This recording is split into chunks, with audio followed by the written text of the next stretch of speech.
You're listening to the Higher Attitudes Podcast. Inspiration to lift your soul. It takes work to feel spiritual. Our natural state in this life is one of constantly slowing down or feeling our energy decline and decrease. To feel strong again, we must feed our bodies, our minds, and our spirits. Spiritually, we need to put effort in and trust that the spirituality we seek will come eventually. When I was a kid, I had a few toys or pastimes that remind me of the spiritual slowing or opposition that I feel in adult years.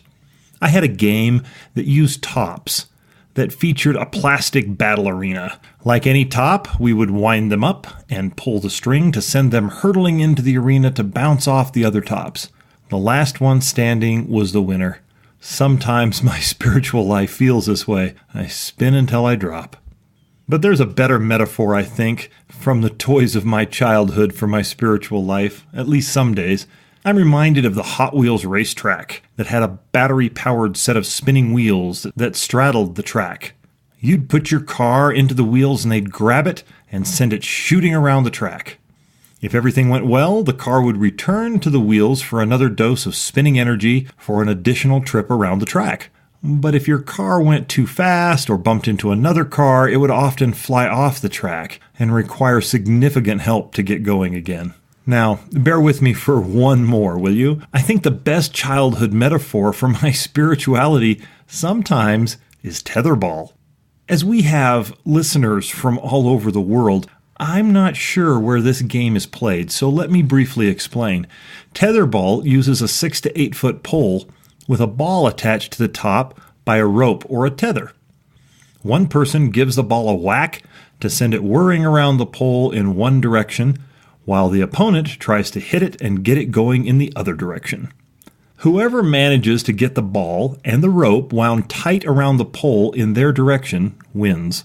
This feels like my spirituality on most days. Often I feel like I get the ball going in the right direction until, that is, the devil, or just life in general, whacks the ball and starts it flying back in what I consider the wrong direction.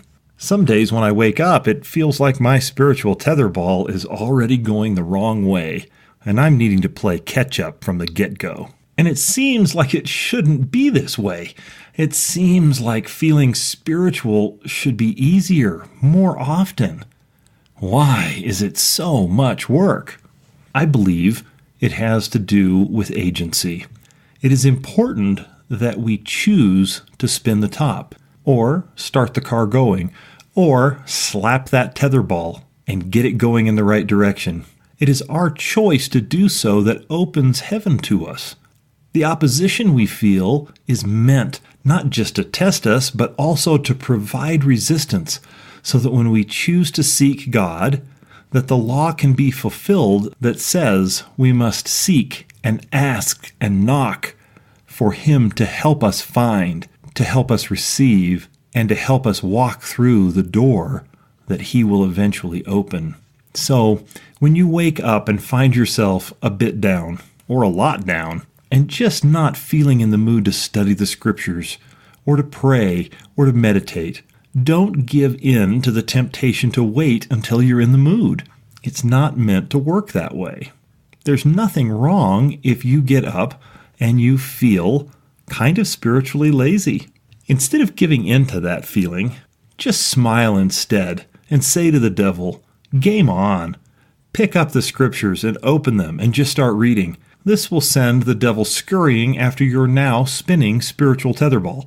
Don't give him the chance to go first. Play this game we call life every day by just doing your best, especially when you're not in the mood to play. That is the most important time to choose to be spiritual, and it's the way it's supposed to be. Remember to cheer when you win, and even when you don't let the devil gloat. Just say to him, "Best 2 out of 3, and start the next game by choosing to read, study, pray, ponder, until the momentum swings in your favor. Thank you for listening. We'd love to have you join us on Facebook at facebook.com/higher-attitudes. Do you have an uplifting thought to share? Why not join our Facebook discussion group? Visit the group at facebook.com/groups/higher-attitudes to request membership. If you'd like to leave a question about a challenge you're facing, or if you'd like to share a thought about how you've overcome negativity, call 719-301-0303 and record your question or comment. Please note that carrier rates may apply. Again, call 719-301-0303 to leave a question or comment. We hope you've enjoyed the show, and we look forward to you joining us for the next episode of the Higher Attitudes podcast.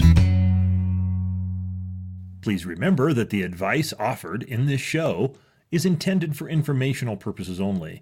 Please read our full disclaimer in the show notes.